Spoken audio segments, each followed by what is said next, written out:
আসসালামু আলাইকুম প্রিয় দর্শক, এই সময়ে সবচেয়ে বড় সমস্যা যেটার কথা আমরা সবাই বলে থাকি সেটা হলো আইন শৃঙ্খলা।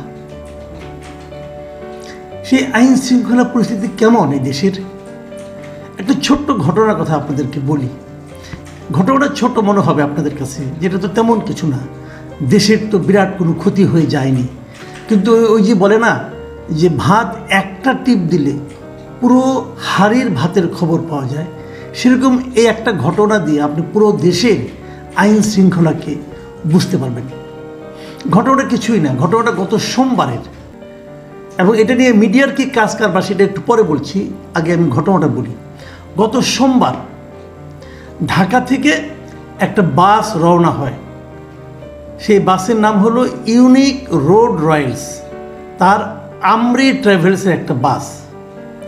সেই বাসটা গাজীপুর থেকে গাজীপুরে যে চন্দ্রা আছে সেখান থেকে যখন টাঙ্গাইলের মির্জাপুর এলাকায় যায়, এই সময়ে এই বাসে কিছু ডাকাত ওঠে,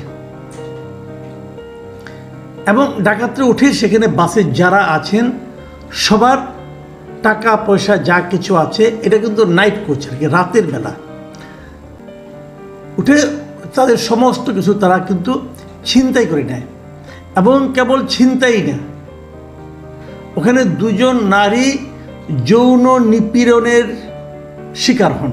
বাসটা যাচ্ছিল ঢাকা থেকে রাজশাহী। তো এই যে ঘটনাটা ঘটলো এবং কিভাবে ঘটলো সেই বর্ণনা আমরা পরবর্তী সময়ে পেয়েছি। ঘটনাটা কিন্তু ঘটেছে গত সোমবার, মানে 17 তারিখ রাতে, দিবাগত রাতে। সেই নিউজটা আমি আজকে পেলাম। আসলে প্রথমে আমি পেয়েছি, আমার কাছে একটা মেসেজ এসেছে, আমার হোয়াটসঅ্যাপে একটা মেসেজ একজন পাঠিয়েছেন বিদেশ থেকে, এবং সেখানে উনি লিখেছেন যে আমি ওই লেখাটা পড়ে শোনাই, আমার মোবাইল থেকে পড়ে শোনাই আপনাদেরকে। তিনি লিখেছেন, আপনি কি জানেন রাজশাহী রুটে মধ্যরাতে একটি বাস ডাকাতের শিকার হয়? বাসটি প্রায় 3.5 ঘন্টা ধরে ডাকাতদের দখলে ছিল। এই সময় নারী যাত্রীদের শ্লীলতা হানি ও ধর্ষণের মতো ঘটনাও ঘটেছে বলে জানাচ্ছেন বাসটিতে থাকা যাত্রীরা। এই সময়ে সেনাবাহিনী বা পুলিশ কেউ এগিয়ে আসে নাই যাত্রীদেরকে উদ্ধার করতে। আর ইউনূস সরকারের ভয়ে একটি মিডিয়াও এই খবরটি প্রচার করে নাই। এরকম একটা মেসেজ আমার কাছে এসেছে। এটা রুভেল নামে একজন লোক লিখেছেন, বিদেশ থেকে পাঠিয়েছেন, আমি আর ডিটেলে গেলাম না। তো এই যে মেসেজটা পড়ার পর আমি নিজেও একটু সন্ধান করলাম যে আসলে কোন কোন মিডিয়া এটাকে পিক করেছে। এবং আপনি যদি ঘটনাগুলি শুনেন তাহলে আপনি অবাক হয়ে যাবেন যে ঘটনাগুলি কি কি হয়েছে। এখানে অনেকে ঢাকার থেকে গিয়েছিল, ব্যবসা করত, কারো কাছে 70,000 টাকা ছিল, কারো কাছে 1.5 লাখ টাকা ছিল, সব তারা নিয়েছে এই ডাকাতগুলো। এবং নেওয়ার পর নারীরা যারা ছিল তাদের গয়না ছিনিয়ে নিয়েছে, এবং গয়না নেওয়ার সময় অনেক নারীর গায়ে তারা হাত দিয়েছে, এবং আরও কী কী করেছে সেটা আমি এখন আর বলতে চাই না। এখানে আপনারা পত্রপত্রিকা পড়ে নেবেন। আজকের পত্রিকা অনেক আজকে দিয়েছে আর কি, এগুলি বলার মতো না, আমি বলতেও চাই না। কিন্তু এক পর্যায়ে যখন এরা নিয়ে তারা নেমে গেল, তখন যে ঘটনাটা একজন যাত্রী যেটা বর্ণনা করেছেন, আমি সেই যাত্রীর কথাটা বলি, যে বড়াই গ্রামের মুখাউড়া গ্রামের মজনু আকন্দ, তিনি বলেছেন যে তার কাছে 46,000 টাকা ছিল, সব তারা কেড়ে নিয়েছে। এবং উনি কেবল বলেছেন যে তিনি বলেন বাসে মেয়েদের তারা ডাকাতরা আর কি একেবারে বেজ্জৈত করে ফেলেছে। উনি আরও বলেছেন মেয়েরা এমনভাবে চিৎকার দিয়েছে যে তারা অনুভব করেছেন ডাকাত তাদের ক্ষতি করে ফেলেছে। ভদ্র ভাষায় এর চেয়ে বেশি আর কী বলবেন উনি। এবং উনি তারপর বললেন 3 ঘন্টা ধরে শুধু ওই এলাকায় ঘুরিয়ে সব যাত্রীর টাকা পয়সা, স্বর্ণ অলঙ্কার সহ সব কিছু লুটে নেওয়ার পরে ডাকাতদের নামিয়ে দেওয়া হয়। কে নামিয়ে দেয়?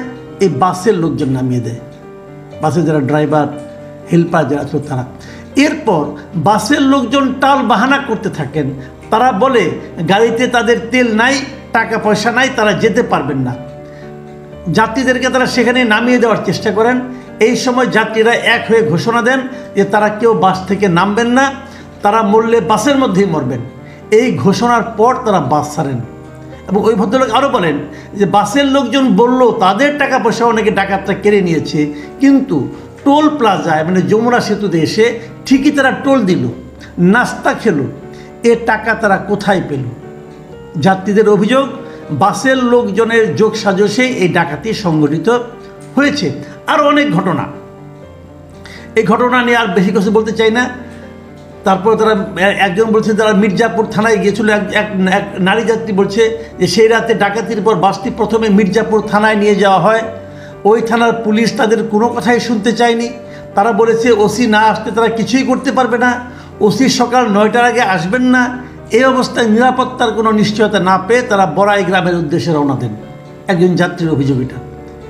মজার ব্যাপার হলো তারপরে এই বাসের কিন্তু চালক সুপারভাইজারকে আটক করা হয়েছিল, পুলিশ আটক করেছিল।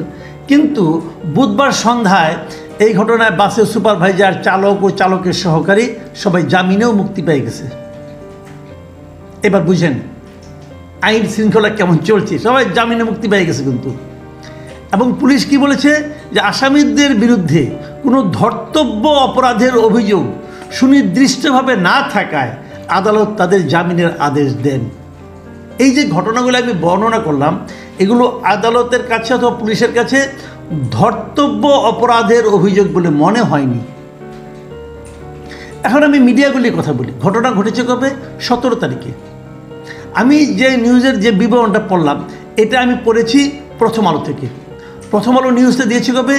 20 ফেব্রুয়ারি, ফেব্রুয়ারির 20 তারিখ, মানে আজকে রাত 8টা 24 মিনিটে এটা প্রথম আলো এই নিউজটা দিয়েছে। অন্যান্য সব যত পত্রিকা দেখলাম সবগুলি পত্রিকা এরকম 20 তারিখে, মানে আজকেই এই 1-2 ঘন্টার মধ্যে সবাই নিউজগুলি দিয়েছে।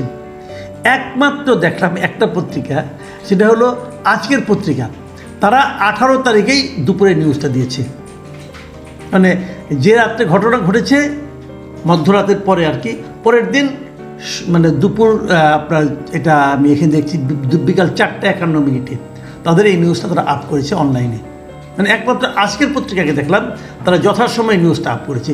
ওই যে দর্শক, ওই যে আবার একজন আমাকে মেসেজ পাঠিয়েছেন যিনি, তিনি যে বলেছিলেন যে কোনো পত্রিকা এই নিউজটাকে তুলছে না কেন, এত বড় একটা ঘটনা, এটা আজকের পত্রিকা ছাড়া সবার জন্যই মনে হয় প্রযোজ্য। আরেকটা পত্রিকাকে দেখলাম বিডি নিউজ 24, তারাও দিয়েছে আরও একদিন পরে, মানে 19 তারিখে। মানে 18 তারিখে আমি একমাত্র আজকের পত্রিকাকে দেখলাম যে তারা নিউজটা কভার করতে পেরেছে। সংবাদপত্রের দায়িত্বটা কি?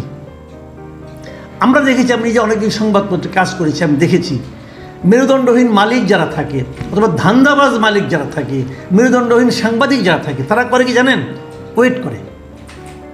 এরকম কোনো একটা মানে খবর পেলে তারা চিন্তা করে এটা কি দেবো নাকি, সেলফ সেন্সরশিপ। তারা ভাবে এটা কি দেবো নাকি দেবো না। আচ্ছা কাজ করি, দেখো অন্য কেউ দিয়েছে কিনা, অন্য কেউ দিলে তারপরে দাও। মানে দায় দায়িত্ব নিজের কাছে কেউ নেবে না। কিন্তু ঘটনা তো ঘটেছে ভাই, আপনার কাজটা কি, দায়িত্বটা কি আপনার? আপনি কাকে সেভ করতে চান? আপনি এই খবর না দিলে কি ঘটনা ঘটবে না? আপনি এই খবর না দিলে কি মানুষ, এদেশের মানুষ আইন শৃঙ্খলা নিয়ে খুব শান্তির চিন্তা করবে? তা তো করবে না। তাহলে কেন এমন হচ্ছে? আমাদের মিডিয়ার আমি মনে করি আরও সচেতন হওয়া উচিত, আরও দায়িত্ববান হওয়া উচিত। আমাদের মিডিয়ার এমন কিছু করা উচিত যাতে নাকি সাধারণ মানুষ মিডিয়ার দিকে তাকিয়ে থাকে, মিডিয়ার উপর ভরসা করতে পারে। আর এই আমাদের তত্ত্বাবধায়ক অন্তর্বর্তীকালীন সরকারের যিনি স্বরাষ্ট্রমন্ত্রী, ওনাকে আমি কিছু বলতে চাই না, কারণ উনি বয়স্ক মানুষ। আমার ধারণা যদি কিছু বলি এটা উনি একটু করে ভুলে যাবেন, কাজে ওনাকে বলে আর কিলাম। প্রিয় দর্শক, এটাই বোধহয় আমাদের নিয়তি। এখান থেকে কবে মুক্তি পাবো অথবা আদৌ পাবো কিনা বলতে পারি না। শেষ করার আগে আজকের পত্রিকা কর্তৃপক্ষকে আমি ধন্যবাদ জানাতে চাই যে আপনারা ঠিক সময় নিউজটা কভার করতে পেরেছেন।